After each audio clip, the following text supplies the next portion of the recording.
നിന്നിലേക്ക് ഭാഗം 62. ശിവ ഏഞ്ചലിന്റെ റൂമിന്റെ വാതിൽ തള്ളി തുറന്നു. മുന്നിലെ കാഴ്ച ഒരു ഏട്ടനെന്ന രീതിയിൽ ശിവയ്ക്ക് സഹിക്കാവുന്നതിലും അപ്പുറമായിരുന്നു. ഏഞ്ചലിനെ ഒരു തവണ കീഴ്പ്പെടുത്തി വീണ്ടും അവളെ കീഴ്പ്പെടുത്താൻ ശ്രമിക്കുന്ന വാസുദേവൻ, അയാളെ തള്ളി മാറ്റാൻ ശ്രമിക്കുന്ന ഏഞ്ചൽ.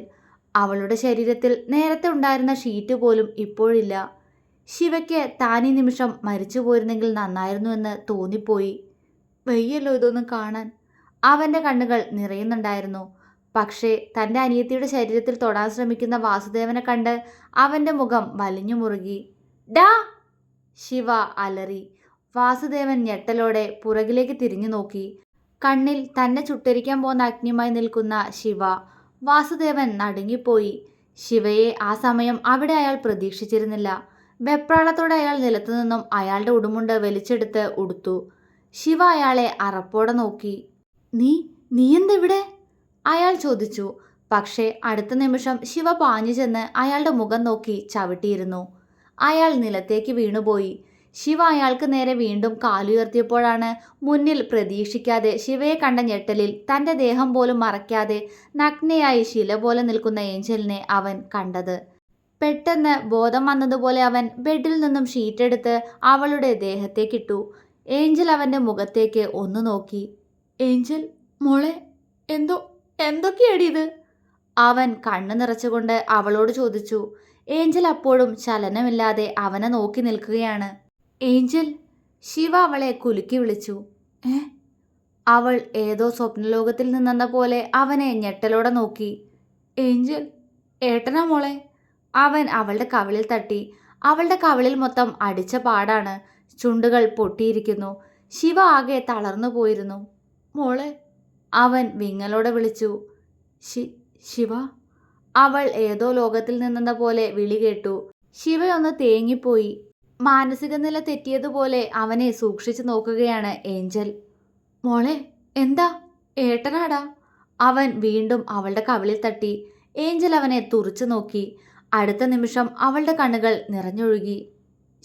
ശിവ! അലറിക്കരഞ്ഞുകൊണ്ട് അവൾ അവൻ്റെ നെഞ്ചിലേക്ക് വീണു. ശിവയുടെ കണ്ണുകൾ അവൾക്കൊപ്പം തന്നെ നിറഞ്ഞൊഴുകി. അവളുടെ ശരീരം കിടുകിട വിറയ്ക്കുന്നു. ശിവ അവളെ അടക്കി പിടിച്ചു. ഏഞ്ചൽ! അവൻ വിങ്ങലോടെ വിളിച്ചു. ചതിച്ചു ശിവ എല്ലാവരും കൂടെ എന്നെ. വരുൺ അവൻ്റെ അച്ഛൻ എന്നെ കൊടുത്തു. അയാളുടെ കുഞ്ഞായിരുന്നു എൻ്റെ വയറ്റിൽ. അവൾ ഓരോന്ന് പദം പറഞ്ഞു കരഞ്ഞു. അവളുടെ വെളിപ്പെടുത്തലിൽ ശിവ നടുങ്ങിപ്പോയി. എന്താ? അവൻ പകപ്പോടെ അവളുടെ മുഖത്തേക്ക് നോക്കി. അതെ, അവൻ എനിക്ക് പറ്റുന്നില്ല ശിവ. എന്നെ നോവിക്കുന്നു എല്ലാവരും കൂടെ. ഞാൻ നശിച്ചു പോയി ശിവ. അവൾ അലറിക്കരഞ്ഞു. മോളെ! അത്രയും വേദനയോടെ ശിവ അവളെ കെട്ടിപ്പിടിച്ചു. വയ്യല്ലോ ഇതൊന്നും കേൾക്കാൻ. എന്നെ അങ്ങോട്ട് വിളിച്ചൂടെ ഈശ്വര. ഇതൊക്കെ കാണാനും കേൾക്കാനും വേണ്ടിയാണോ ശിവയ്ക്കൊരു കുടുംബം തന്നത്? അവൻ അവളുടെ മുടിക്കുള്ളിലേക്ക് മുഖമമർത്തി പൊട്ടിക്കരഞ്ഞു. എന്നാൽ ഇതേ സമയം ഒരുവിധം നിലത്തു നിന്നും എഴുന്നേറ്റിരുന്നു വാസുദേവൻ. ശിവയെ പെട്ടെന്ന് അവിടെ പ്രതീക്ഷിക്കാത്ത ഞെട്ടൽ അയാളിൽ ഉണ്ടായിരുന്നു. ഒപ്പം തന്നെ അവൻ്റെ തലയിലെ കെട്ടും മുണ്ടിലെ രക്തക്കറയും. അയാൾ വിറയലോടെ അയാളുടെ ഫോൺ കയ്യിലെടുത്ത് ഭാരതിയെ കൊല്ലാൻ ഏൽപ്പിച്ച ആളെ വിളിച്ചു. Hello sir. അവരുടെ കഥ കഴിഞ്ഞു. കോൾ എടുത്ത ഉടനെ അയാൾ പറഞ്ഞത് വാസുദേവൻ കേട്ടു. പക്ഷെ അയാളിൽ നിന്നും കിതപ്പ് മാത്രമാണ്. ഹലോ സാർ, കേൾക്കുന്നില്ലേ? അയാളുടെ മറുപടി കേൾക്കാതായതും വീണ്ടും മറുവശത്തുള്ള ആൾ ചോദിച്ചു. ഉടനെ പോലീസ് സ്റ്റേഷനിലേക്ക് വിളിക്കണം നീ. എൻ്റെ മരുമകളെ അവളുടെ ഏട്ടൻ പീഡിപ്പിച്ചു. അവളെ കാണാനെന്നും പറഞ്ഞ് ഇങ്ങോട്ട് വന്നതവൻ. ചോദിക്കാൻ ചെന്ന എൻ്റെ മകനെ അവൻ ഉപദ്രവിച്ചു എന്ന് തോന്നുന്നു. എന്നെ എന്തെങ്കിലും ചെയ്യും. വേഗം പോയി പറ. അയാൾ പേടിയോടെ പെട്ടെന്ന് പറഞ്ഞു. ഹലോ സാർ, അവിടെ എന്താ പ്രശ്നം? മറുവശത്തുള്ള ആളുടെ സ്വരത്തിൽ പേടി. ഒന്നുമില്ല, നീ ഞാൻ പറഞ്ഞതുപോലെ ചെയ്യേ. വേഗം പോലീസ് സ്റ്റേഷനിൽ പോയി വിവരം അറിയിക്കേ. പോലീസ് ഉടൻ എത്തണം ഇവിടെ. അപ്പോഴേക്കും ഞാനും രക്ഷപ്പെടും. പറയുന്നതിനോടൊപ്പം അയാൾ കോള് കട്ടാക്കി ആർക്കോ ഫോണിൽ മെസ്സേജ് അയച്ച് ഫോൺ നെഞ്ചിലേക്ക് വെച്ച് കണ്ണുകൾ അടച്ച് ആഞ്ഞു ശ്വാസം വിട്ടു. പതിയെ കണ്ണുകൾ തുറന്നതും കണ്ണുകൾക്ക് മുന്നിൽ ശിവയുടെ ക്രൂരത നിറഞ്ഞ മുഖം. പേടിയോടെ അയാൾ പിന്നിലേക്ക് ആഞ്ഞുപോയി. ആരെയാ നീ വിളിച്ചേ? രക്ഷപ്പെടുന്നു പറഞ്ഞല്ലോ. ആരോടാ? ശിവയുടെ മുഖത്ത് ചിരി. ശിവ, അയാൾ പേടിയോടെ വിളിച്ചു. ഞാൻ ഞാൻ രക്ഷിക്കട്ടെ വാസുദേവ നിന്നെ? ശിവ ചോദിച്ചു. അയാളിൽ ഭയം നിറഞ്ഞു. ശിവ, എന്നൊന്നും ചെയ്യരുത്. വരുൺ വരുൺ പറഞ്ഞിട്ടാ ഞാൻ. അയാൾ എന്തോ പറയാൻ ശ്രമിച്ചു. ശിവയുടെ ചുണ്ടിൽ അപ്പോഴും ചിരിയാണ്. വാതിലിനടുത്ത് ഐഷു വന്ന് നിൽക്കുന്നത് ശിവ മിററിലൂടെ കണ്ടു. ഐഷു, ഏഞ്ചലിന് ഒരു ഡ്രസ്സ് എടുത്തിട്ട് കൊടുക്ക്. അവൻ അവളെ നോക്കാതെ തന്നെ പറഞ്ഞു. പക്ഷേ കണ്ണുകൾ ഏഞ്ചലിലേക്കൊന്ന് നീണ്ടു. അവനെ നോക്കി ചുമരിൽ ചാരി നിൽക്കുകയാണ് അവൾ. അവളിൽ ജീവനുണ്ടോ എന്ന് പോലും ശിവയ്ക്ക് സംശയം തോന്നി. ഐഷു തലയാട്ടി അലമാര തുറന്ന് അതിൽ നിന്നും ഏഞ്ചലിന് വേണ്ട ഡ്രസ്സ് എടുത്തു. പതിയെ ഏഞ്ചലിനെ പിടിച്ച് അവൾ ബെഡിലിരുത്തി. മോളെ ഐഷു, നിന്നെ ഒന്നും ചെയ്തില്ലല്ലോ? അവളുടെ ചോരൊലിക്കുന്ന ചുണ്ടിലേക്ക് നോക്കിക്കൊണ്ട് ഏഞ്ചൽ പേടിയോടെ ചോദിച്ചു. അവൾ നിർവികാരമായി ഏഞ്ചലിനെ നോക്കി. ഇല്ല, ഒന്നും ചെയ്തില്ല. ഏട്ടൻ വന്നു, രക്ഷിച്ചു. അത് പറയുമ്പോൾ അവളുടെ സ്വരം അടഞ്ഞുപോയിരുന്നു. സ്വന്തം ഏട്ടന് മുന്നിൽ തങ്ങളെപ്പോലെ ഇരിക്കേണ്ടി വന്നവർ ആരുമുണ്ടാവില്ല എന്ന് അവൾ വേദനയോടെ ഓർത്തു. കണ്ണുകൾ നിറയുന്നുണ്ട്. പിന്നെ നീ എന്തിനാ കരയുന്നേ? ഏഞ്ചൽ വീണ്ടും ചോദിച്ചു. ഒന്നുമില്ല, നീ ഡ്രസ് ചെയ്യേ, അവൾ പറഞ്ഞു. എല്ലായിടം വേദനിക്ക് ഐഷു എനിക്ക്. അവൾ തേങ്ങലോടെ പറഞ്ഞപ്പോൾ ഐഷുവിൻ്റെയും ശിവയുടെയും കണ്ണുകൾ നിറഞ്ഞുപോയി. സാരല്ലടി, ഏട്ടൻ വന്നില്ലേ, നമ്മളെ രക്ഷിക്കും. അതും പറഞ്ഞ് അവൾ ഏഞ്ചലിൻ്റെ ദേഹത്തു നിന്നും ഷീറ്റ് മാറ്റി. ശിവ പെട്ടെന്ന് അവളിൽ നിന്നും മുഖം തിരിച്ചു. എനിക്കിനി ജീവിക്കണ്ട ഐഷു, അവൾ വിതുമ്പി. ശിവ കണ്ണുകൾ ഇറുക്കി അടച്ചു. അവൻ്റെ ചുണ്ടുകൾ കൊച്ചുകുട്ടികളെപ്പോലെ വിതുമ്പിപ്പോയി. ഐഷു ഒന്നും മിണ്ടാതെ അവൾക്ക് ഡ്രസ്സെല്ലാം വിട്ടുകൊടുത്തു. പതിയെ അവളുടെ തല പിടിച്ച് തൻ്റെ തോളിലേക്ക് കിടത്തി ഐഷു. ഏഞ്ചൽ അവളെ ചുറ്റിപ്പിടിച്ചിരുന്നു. തോറ്റുപോയി ഞാൻ, അവൾ പിറുപിറുക്കുന്നുണ്ടായിരുന്നു. ഐഷു കരച്ചിലടക്കാൻ പാടുപെട്ടു. ശിവ കണ്ണുകൾ വെട്ടിത്തുറന്നുകൊണ്ട് വീണ്ടും വാസുദേവനെ നോക്കി. അയാൾ അവനെ വിറയലോടെ നോക്കി. ശിവയുടെ കൈകൾ അയാളുടെ കഴുത്തിലെ ചെയിനിൽ മുറുകിയിട്ടുണ്ടായിരുന്നു. പറയേ, നിന്നെ ഞാൻ രക്ഷപ്പെടുത്തട്ടെ? ശിവ വീണ്ടും ചോദിച്ചു. അയാൾ അവനെ പേടിയോടെ നോക്കി. പറയേ, രക്ഷപ്പെടുത്തട്ടെ ഞാൻ? ആരും നിന്നെ ശല്യം ചെയ്യാത്തൊരിടത്തേക്ക് നിന്നെ കൊണ്ടുപോട്ടെ? ശിവയുടെ കണ്ണുകൾ വന്യമായി തിളങ്ങി. എങ്ങോട്ട്? അയാൾ ഉമിനീരിറക്കി. നിന്റെ മകൻ പോയിടത്തേക്ക്. അവൻ രക്ഷപ്പെട്ടു പോയി, അവിടേക്ക് കൊണ്ടുപോകാൻ ഞാൻ നിന്നെയും. ശിവ അയാളുടെ കഴുത്തിലുള്ള ചെയിൻ ഒന്ന് മുറുക്കി. അയാളുടെ കണ്ണുകൾ തുറിച്ചു വന്നു. ഏഞ്ചൽ ഐഷുവിൻ്റെ മുഖത്തേക്ക് പേടിയോടെ നോക്കി. വരുൺ, അവനെവിടെ? അവൾ പേടിയോടെ ചോദിച്ചു. അവൻ ഇനി വരില്ല ഏഞ്ചൽ. ശിവയാണ് അത് പറഞ്ഞത്. വാസുദേവൻ അവനെ അമ്പരപ്പോടെ നോക്കി. എവിടെ പോയി? ഏഞ്ചൽ ഭയത്തോടെ ചോദിച്ചു. മുകളിലേക്ക് പോയി. സോറി, പോയതല്ല, ഞാൻ പറഞ്ഞയച്ചു. ശിവ ഏഞ്ചലിനെ ഒന്ന് നോക്കിക്കൊണ്ട് വാസുദേവനെ നോക്കി ചിരിച്ചു. അയാൾ പകപ്പോടെ അവനെ നോക്കി. ഏഞ്ചലിൻ്റെ അവസ്ഥ അതുതന്നെയായിരുന്നു. അപ്പോ എങ്ങനെയാ, നീയും പോവല്ലടാ? അവൻ വാസുദേവന്റെ കഴുത്തിലെ ചെയിൻ മുറുക്കി. അയാൾ ശ്വാസം കിട്ടാതെ ഒന്ന് പിടഞ്ഞു. പെട്ടെന്ന് അയാൾ കാലുയർത്തി ശിവയുടെ വയറ്റിലേക്ക് ആഞ്ഞു ചവിട്ടി. അവൻ വയറുപൊത്തി ഇരുന്നുപോയി. ഏട്ടാ, ഐഷു വിളിച്ചു. വാസുദേവൻ പെട്ടെന്ന് ചാടി എഴുന്നേറ്റ് കണ്ണുകൾ കൊണ്ട് ചുറ്റും എന്തോ തിരഞ്ഞു. പെട്ടെന്നെന്തോ കണ്ടതുപോലെ അയാളുടെ കണ്ണുകൾ തിളങ്ങി. അയാൾ നേരത്തെ ഭാരതിയുടെ കയ്യിൽ നിന്നും തട്ടിയെടുത്ത കത്തിയെടുത്ത് ശിവയുടെ വയറ്റിലേക്ക് കുത്തി. ഏട്ടാ, ശിവ! ഏഞ്ചലും ഐഷുവും ഒരുപോലെ അലറി. പക്ഷേ ആ കത്തി തൻ്റെ വയറ്റിലേക്ക് ഇറങ്ങും മുന്നേ കത്തിയിൽ മുറുകെ പിടിച്ചിരിക്കുന്ന ശിവയെ കണ്ട് രണ്ടാളും ആശ്വാസത്തോടെ ശ്വാസം വിട്ടു. വാസുദേവൻ ആ കത്തിയിൽ നിന്നും പിടിവിടാതെ തന്നെ ശിവയുടെ മുഖത്തേക്ക് മറുകൈയാൽ ഇടിച്ചു. അവൻ്റെ വായിൽ നിന്നും കൊഴുത്ത രക്തമൊഴുകി. കൈകൾ മുറിഞ്ഞു. കത്തി വീണ്ടും വാസുദേവന്റെ കയ്യിലായി. നീ എന്തു കരുതിയടാ, ഈ വാസുദേവനെ കൊല്ലാന്നോ? അതിനു മാത്രം വളർന്നോടാ പീറ ചെറുക്കാ നീ? അയാൾ പുച്ഛത്തോടെ ചോദിച്ചുകൊണ്ട് പെട്ടെന്ന് ആ കത്തി ശിവയ്ക്ക് നേരെ വീശി. ശിവ പെട്ടെന്ന് കാലുയർത്തി ആ കത്തി തട്ടി. അത് നേരെ കട്ടിലിൻ്റെ ചുവട്ടിലേക്ക് പോകുന്നത് കണ്ട് ബെഡിലിരിക്കുന്നവരിൽ ഒരുവളുടെ കണ്ണുകൾ തിളങ്ങി. അവൾ പതിയെ അവിടെ നിന്നും എഴുന്നേറ്റു. വാസുദേവൻ ശിവയെ പകച്ചു നോക്കുമ്പോഴേക്കും ശിവ അങ്ങനെ തന്നെ ഇരുന്നു കൊണ്ട് കാലുയർത്തി അയാളെ ചവിട്ടി. അയാൾ നിലത്തേക്ക് വീഴും മുന്നേ അവൻ ചാടി എഴുന്നേറ്റ് അയാളുടെ ഇരുകാലുകളിലും പിടിച്ചുകൊണ്ട് അയാളെ മുകളിലേക്ക് ഉയർത്തി അതുപോലെ തന്നെ നിലത്തേക്ക് അടിച്ചു. വാസുദേവൻ അലറിക്കരഞ്ഞു. എന്നിട്ടും കലിയടങ്ങാതെ അവൻ അയാളെ എടുത്തുയർത്തി കറക്കി അലമാരയിലേക്ക് എടുത്തെറിഞ്ഞു. അതിൻ്റെ ചില്ല് അയാളുടെ മുഖത്ത് തുളച്ചു കയറി. പുറം പൊത്തിപ്പിടിച്ച് അയാൾ അലറി. ശിവ അയാളുടെ മുഖം പിടിച്ചുയർത്തി ആ ചില്ലിലൂടെ അയാളുടെ മുഖം വെച്ച് ഉരച്ചു. അയാൾ അലറിക്കരഞ്ഞു. ശിവയ്ക്ക് ശരിക്കും ഭ്രാന്ത് പിടിച്ചതുപോലെ ആയിരുന്നു. അവൻ്റെ അങ്ങനൊരു രൂപം ഐഷുവും ഏഞ്ചലും ആദ്യമായി കാണുകയാണ്. എടാ ഇങ്ങോട്ട് വാടാ! ശിവ അയാളെ പച്ചത്തെറി വിളിച്ചുകൊണ്ട് അയാളുടെ അടിനാഭി നോക്കി ഊക്കോടെ തൊഴിച്ചു. അയാൾ വേദന കൊണ്ട് പിടഞ്ഞുപോയി. ശിവ അയാളുടെ മുണ്ട് വലിച്ചെടുത്ത് അത് അയാളുടെ കഴുത്തിലൂടെ ചുറ്റിമുറുക്കി. ഇനി ഇനി നീ ജീവിക്കണ്ട. എൻ്റെ പെങ്ങളെ ഈ അവസ്ഥയിലാക്കിയിട്ട് ഇനി നീ ജീവിക്കണ്ടടാ. ശിവയുടെ കണ്ണുകൾ രക്തവർണ്ണമായി. അവൻ മുണ്ട് അയാളുടെ കഴുത്തിലിട്ട് ഇരുവശത്തേക്കും മുറുക്കി. ഒപ്പം അയാളുടെ അടിവയറ്റിൽ അവൻ്റെ കാലുകൾ വീണ്ടും വീണ്ടും ഉയർന്നു താഴ്ന്നു.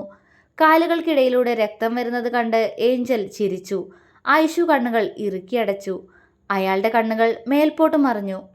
പെട്ടെന്ന് ശിവ ആ തുണിയോട് കൂട്ടി അയാളെ ഉയർത്തി നിലത്തേക്കടിച്ചു. അയാളുടെ അലർച്ച ഒരുതരം ലഹരി പോലെ ഏഞ്ചലിന്റെ ചെവിയിൽ വന്നു പതിച്ചു. വേണ്ട വേണ്ട എന്ന് പറഞ്ഞിട്ടും തന്നെ കടിച്ചു കുടഞ്ഞ ആ മൃഗത്തെ അവൾ ചിരിയോടെ നോക്കി. അയാളുടെ ശരീരം പിടഞ്ഞുകൊണ്ട് അയാൾ കണ്ണുകൾ അടച്ചു. ശിവ കലിയടങ്ങാതെ അയാളുടെ അടിവയറ്റിലേക്ക് വീണ്ടും വീണ്ടും ചവിട്ടി. ഒന്ന് കരയാൻ പോലും കഴിയാതെ അയാൾ ഞെരങ്ങി. ശിവ അയാളെ എടുത്തുയർത്തി ചുമരിലേക്ക് ചേർത്ത് നിർത്തി. അയാൾ വീഴാതിരിക്കാൻ അവൻ അയാളെ ബാലൻസ് ചെയ്ത് പിടിച്ചുകൊണ്ട് നിലത്തു നിന്നും ഒരു കൂർത്ത ചില്ല് നോക്കിയെടുത്തു. അയാൾ പേടിയോടെ അവനെ തളർന്ന കണ്ണുകൾ ഉയർത്തി നോക്കി. നമുക്ക് പോവാം. ഇനി നീ വേണ്ട ഈ ഭൂമിയിൽ. എൻ്റെ മക്കള് സമാധാനത്തോടെ ജീവിച്ചോട്ടെ. ശിവ വന്യമായി പറയുന്നതിനോടൊപ്പം അയാളുടെ ശരീരം നോവുന്ന രീതിയിൽ തന്നെ പതിയെ അയാളുടെ പച്ച മാംസത്തിലേക്ക് ചില്ല് നീട്ടി വരഞ്ഞു. അയാളുടെ കണ്ണുകൾ തള്ളിക്കൊണ്ട് അയാൾ ഉറക്കെ അലറിക്കരഞ്ഞു. ശിവയുടെ കണ്ണുകളിൽ പക്ഷേ തിളക്കം മാത്രമായിരുന്നു. അവൻ അയാളുടെ ശരീരമാകെ ചില്ലുകൊണ്ട് വരഞ്ഞു. ഒടുവിൽ ആ ചില്ല് അയാളുടെ അടിവയറും കടന്ന് അയാളുടെ പൗരുഷത്തിൽ ആഴ്ന്നിറങ്ങിയപ്പോൾ അയാൾ ശക്തമായി പിടഞ്ഞുകൊണ്ട് അലറി. അമ്മേ എന്നയാൾ അലറി വിളിച്ചു. ശിവ പൊട്ടിച്ചിരിച്ചു. അമ്മയോ? നിനക്കറിയോ അതിന് അമ്മ എന്ന വാക്കിൻ്റെ അർത്ഥം എന്താന്ന്? ശിവ പുച്ഛത്തോടെ ചോദിച്ചു. അവൻ വീണ്ടും വീണ്ടും ആ ചില്ല് അയാളിലേക്ക് തുളച്ചു കയറ്റി. കൊല്ല്, കൊല്ലെന്നെ, കൊല്ല് ശിവ! അയാൾ വേദന സഹിക്കാൻ കഴിയാതെ അലറിക്കൊണ്ട് പറഞ്ഞു. ശിവ ചിരിച്ചു. നീ അങ്ങനെ മരിക്കാൻ പാടുണ്ടോ വാസുദേവ? നീ ചെയ്തു കൂട്ടിയതിനെല്ലാം ഒറ്റയടിക്ക് അനുഭവിപ്പിച്ചിട്ട് നിന്നെ ഞാൻ പറഞ്ഞു വിട്ടോളാം. നീ പേടിക്കണ്ട, നിന്നെ ഞാൻ കൊല്ലും. ക്രൂരമായ മുഖത്തോടെ ശിവ പറഞ്ഞു. കൂർത്ത ചില്ലുകൾ അയാളുടെ നെഞ്ചിൽ തുളഞ്ഞു കയറി. അലറിക്കരഞ്ഞുകൊണ്ട് അയാൾ പിടഞ്ഞു. ഏട്ടാ! ഐഷു പെട്ടെന്ന് വന്ന് അവനെ കെട്ടിപ്പിടിച്ചു. മാറി നിൽക്ക ഐഷു! ശിവ അവളോട് ദേഷ്യത്തോടെ പറഞ്ഞു. വേണ്ട വേണ്ട ഏട്ടാ, എനിക്ക് പേടിയാവുന്നു. എൻ്റെ ഏട്ടൻ ചെയ്യല്ലേ, എനിക്കെൻ്റെ ഏട്ടനെ വേണം. അവൾ പൊട്ടിക്കരഞ്ഞു. ശിവയുടെ കണ്ണുകൾ നിറഞ്ഞു. വേണ്ട ഏട്ടൻ വേണ്ട, ഏട്ടൻ വേണ്ട ഇനി. അതുപോലെ ഇവനും കൊല്ലും ഞാൻ. ശിവ ദേഷ്യത്തോടെ പറഞ്ഞുകൊണ്ട് അവൻ്റെ വയറ്റിലേക്ക് ചില്ലുകൊണ്ട് കുത്താനായി പോയ നിമിഷം അയാൾ ഉറക്കെ അലറി. ശിവ ഞെട്ടിപ്പോയി. ഐഷു പകപ്പോടെ അയാളുടെ വയറ്റിലേക്ക് നോക്കി. വാസുദേവന്റെ വയറ് തുളച്ച് കയറിയിരിക്കുന്ന കത്തി. അയാളുടെ വയറ്റിലേക്ക് കുത്തിയിറക്കിയ കത്തി വലിച്ചെടുക്കുന്ന ആളെ കണ്ടതും ശിവ തകർന്നുപോയി. ഏഞ്ചൽ! അവൻ വിശ്വാസം വരാതെ വിളിച്ചു. വാസുദേവനിൽ നിന്നും അവൻ്റെ കൈകൾ അയഞ്ഞു. അയാൾ പിടഞ്ഞുകൊണ്ട് താഴേക്ക് വീണു. ഏഞ്ചൽ മോളെ! ശിവ കരഞ്ഞുകൊണ്ട് വിളിച്ചു. ഞാനാണ് ശിവനെ കൊല്ലേണ്ടത്, നീയല്ല, അവൾ പറഞ്ഞു. ഐഷു മുഖം പൊത്തി പൊട്ടിക്കരഞ്ഞു. ആദ്യത്തെ ഞെട്ടൽ മാറിയതും ശിവ അവളുടെ കയ്യിൽ നിന്നും പെട്ടെന്ന് ആ കത്തി വലിച്ചെടുത്തു. നീ എന്താ ചെയ്തേ? മാറ്, ഞാൻ കൊല്ല ഇവനെ. ഏഞ്ചൽ ആ കത്തി വീണ്ടും ശിവയുടെ കയ്യിൽ നിന്നും പിടിച്ചു വാങ്ങാൻ ശ്രമിച്ചു. മാറി നിൽക്കടി അങ്ങോട്ട്! ശിവ അവളെ ബെഡിലേക്ക് തള്ളി. ഏഞ്ചൽ! ഐഷു പെട്ടെന്ന് അവളുടെ അടുത്തേക്ക് പോയി. ശിവ ഏഞ്ചലിന് നേരെ കത്തി ചൂണ്ടി. ഞാനാണ് ഇവനെ കുത്തിയത്, മനസ്സിലായോ? അങ്ങനെ വരാവൂ, മനസ്സിലായോന്ന്? ശിവ ഏഞ്ചലിനും ഐഷുവിനും നേരെ അലറി. പേടിയോടെ അവർ മനസ്സിലായി എന്ന് തലയാട്ടി. ശിവ കത്തികൊണ്ട് വാസുദേവന്റെ വയറ്റിലേക്ക് വീണ്ടും കുത്തി. ഒരു നിലവിളിയോടെ അയാളുടെ കണ്ണുകൾ അടഞ്ഞുപോയി. ഏഞ്ചൽ പെട്ടെന്ന് ബെഡിൽ നിന്നും ചാടി എഴുന്നേറ്റ് അവൻ്റെ ഷർട്ടിൽ കുത്തിപ്പിടിച്ചു. എന്തിനാ നീ ഇത് ചെയ്ത്? ഞാനല്ലേ ചെയ്യണ്ടേ? പറ, ഞാനല്ലേ ചെയ്യണ്ടേ? അവൾ ശിവയുടെ കഴുത്തിൽ കുത്തിപ്പിടിച്ചു. ശിവ രക്തം പുരണ്ട കൈകളാൽ ഏഞ്ചലിന്റെ കവിളിൽ വാത്സല്യത്തോടെ തലോടി. ഏഞ്ചലിന്റെ കണ്ണ് നിറഞ്ഞു വന്നു. എന്തിനാ ശിവ? അവൾ ഇടർച്ചയോടെ ചോദിച്ചു. ഏട്ടനില്ലേ? ഏട്ടൻ ഏട്ടൻ നോക്കിക്കോളാ. നീ നീ ജയിലിൽ കിടക്കരുത്. അതിന് അതിന് ഞാൻ സമ്മതിക്കില്ല. അവൻ വിതുമ്പി. ജയിലോ? അവൾ നടുങ്ങി. അപ്പോഴാണ് അങ്ങനൊരു കാര്യം അവർ ആലോചിക്കുന്നത് പോലും. ശിവ ചിരിച്ചു. നിങ്ങൾക്ക് രണ്ടാക്കും വേണ്ടിയല്ലേ, സാരല്ല. അവൻ ചിരിച്ചു. ഐഷുവും ഏഞ്ചലും ശിവയുടെ നെഞ്ചിലേക്ക് വീണ് പൊട്ടിക്കരഞ്ഞു. ശിവ രണ്ടാളുടെയും നെറ്റിയിൽ പതിയെ ചുണ്ടമർത്തി. മതി, കരയണ്ട. പോലീസ് വരും. അതിനു മുന്നേ ഇവിടെ നിന്ന് പോവാൻ നോക്ക് രണ്ടാളും. അവൻ ഐഷുവിനെയും ഏഞ്ചലിനെയും പുറത്തേക്ക് തള്ളി. ഇല്ല, ഞാൻ ഞാൻ പോവില്ല ശിവ, ഏഞ്ചൽ പറഞ്ഞു. അതെ, ഞാനും പോവില്ല ഏട്ടാ. വരുന്നത് എന്തായാലും നമുക്ക് മൂന്നാൾക്കും ഒരുപോലെ നേരിടാം, ഐഷുവും പറഞ്ഞു. നിങ്ങൾക്കെന്താ പറഞ്ഞാൽ മനസ്സിലാവില്ലേ? നടക്കങ്ങോട്ട്. ശിവ ഐഷുവിൻ്റെയും ഏഞ്ചലിൻ്റെയും കൈ പിടിച്ച് പുറത്തേക്ക് നടക്കാനൊരുങ്ങി. അവനൊപ്പം നടക്കുമ്പോൾ ഏഞ്ചൽ പുറകിലേക്കൊന്ന് തിരിഞ്ഞു നോക്കി. പതിയെ കണ്ണുകൾ തുറക്കാൻ ശ്രമിക്കുന്ന വാസുദേവനെ കണ്ട് അവളൊന്ന് ചിരിച്ചു. ശിവ വിട്, എൻ്റെ ഫോൺ എടുത്തിട്ട് വരാം, ഏഞ്ചൽ പറഞ്ഞു. വേഗം വാ. ശിവ പുറത്തേക്കിറങ്ങി. അവൻ ഐഷുവിനോട് പോലീസ് ചോദിച്ചാൽ എല്ലാം അവനാണ് ചെയ്തതെന്ന് പറയാൻ വേണ്ടി ഓരോന്ന് പറഞ്ഞു കൊടുക്കുകയായിരുന്നു ആ സമയം.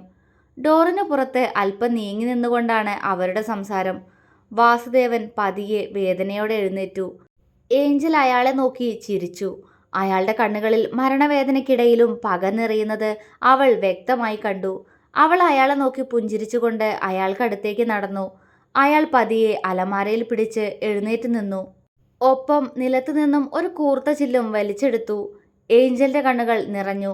ചുണ്ടിൽ പക്ഷേ പുഞ്ചിരിയാണ്. അവൾ പുറകിലേക്കൊന്ന് തിരിഞ്ഞു നോക്കി. ഐശുവിനോട് സംസാരിക്കുന്ന ശിവ.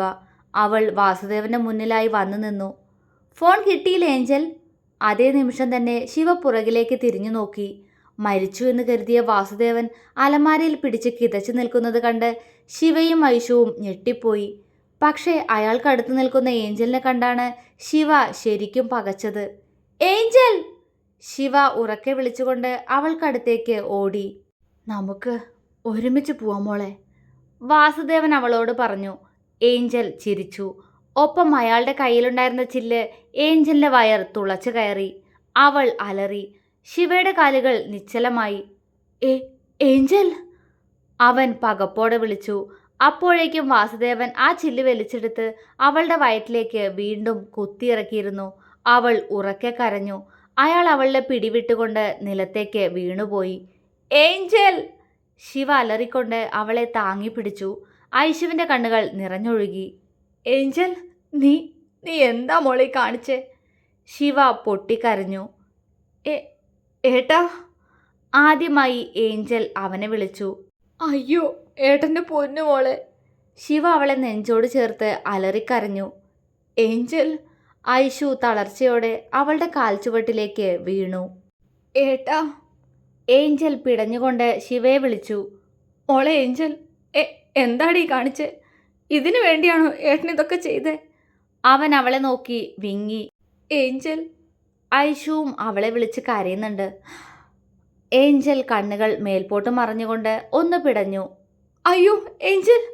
ഐഷുമോളെ വാ, നമുക്ക് ഹോസ്പിറ്റലിൽ കൊണ്ടുപോകാം.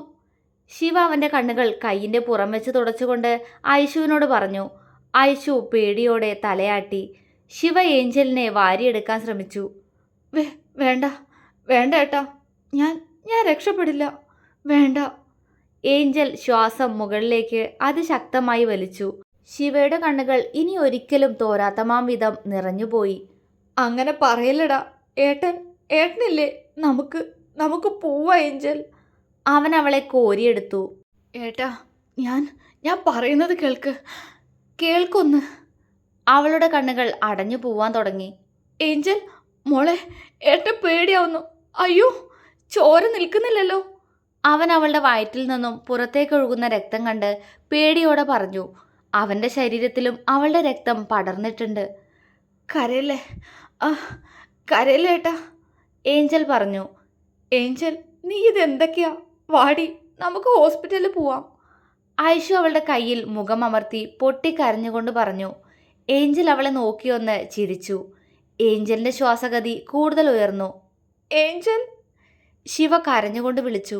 ഏഞ്ചൽ അവനെ നോക്കി ചിരിച്ചുകൊണ്ട് രക്തം പുരണ്ട കൈകളാൽ അവൻ്റെ കവിളിൽ തലോടി. ഏട്ടാ, അവൾ വിളിച്ചു. എന്തോ? ശിവയ്ക്ക് വിളി കേൾക്കാതിരിക്കാൻ കഴിഞ്ഞില്ല.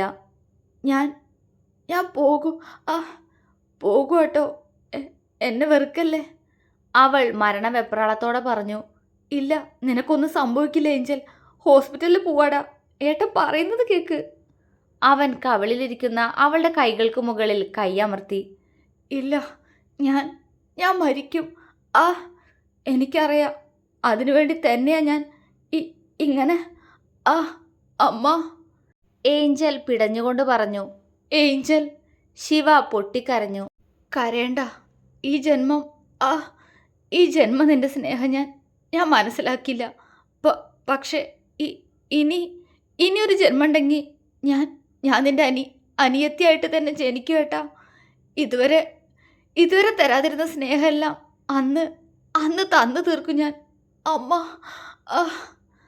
അവളുടെ നെഞ്ച് മുകളിലേക്ക് ഉയർന്നു. ഏഞ്ചൽ! ശിവ കരഞ്ഞുകൊണ്ട് അലറി. ഞാൻ പോവാ. ഈ ജന്മം ഇങ്ങനെ പോട്ടെ.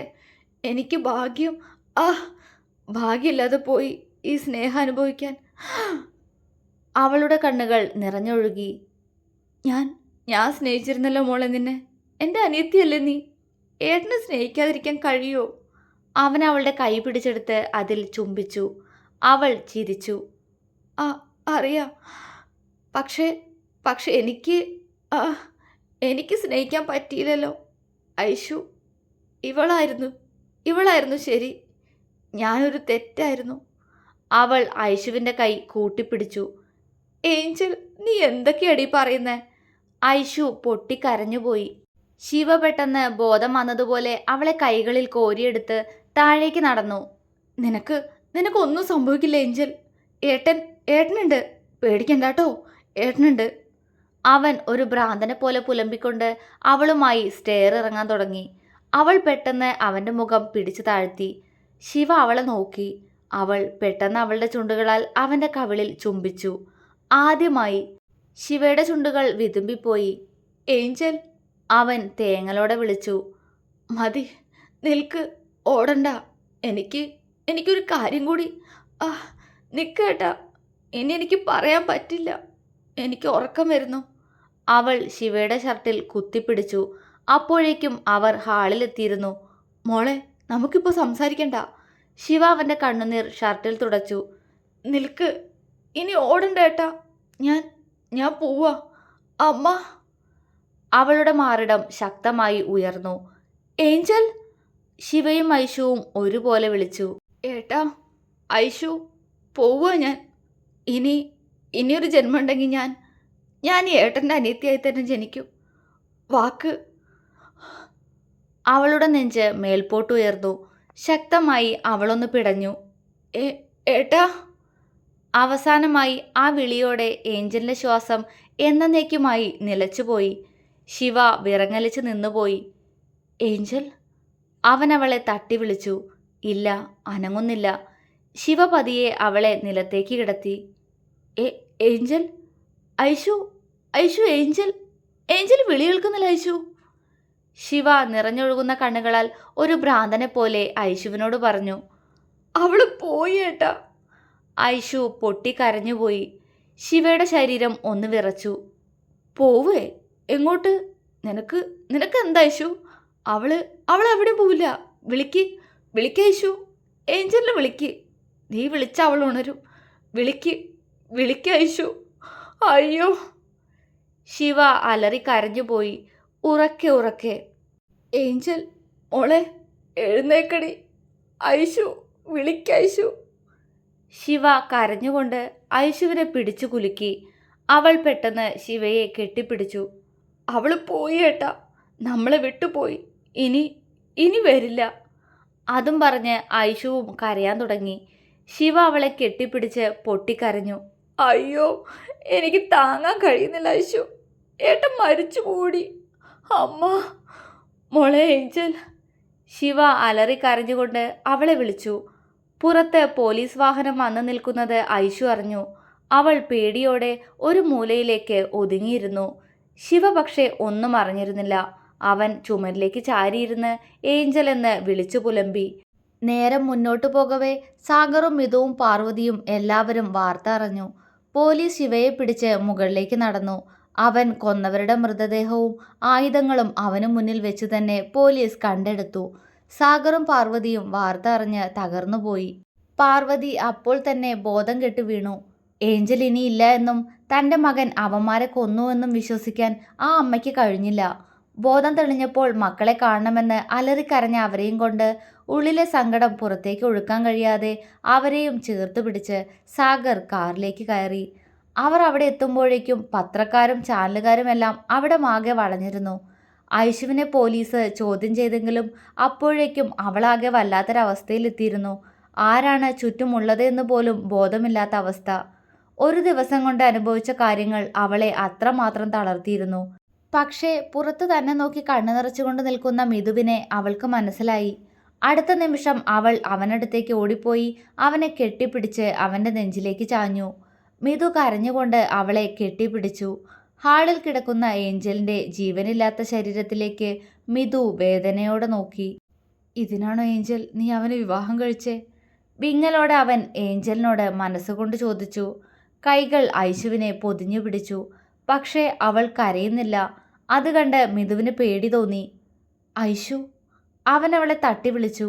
അവൾ അവൻ്റെ മുഖത്തേക്ക് നോക്കി, ആദ്യമായി കാണുന്നത് പോലെ. പക്ഷേ അവൻ്റെ നോട്ടം അവളുടെ പൊട്ടിയ ചുണ്ടിലും കവിളിലുമായിരുന്നു. വിറങ്ങലിച്ച് നിന്നുപോയി മിഥുൻ. അറിയാതെ അവൻ്റെ കണ്ണുകൾ നിറഞ്ഞൊഴുകി. തുടരും.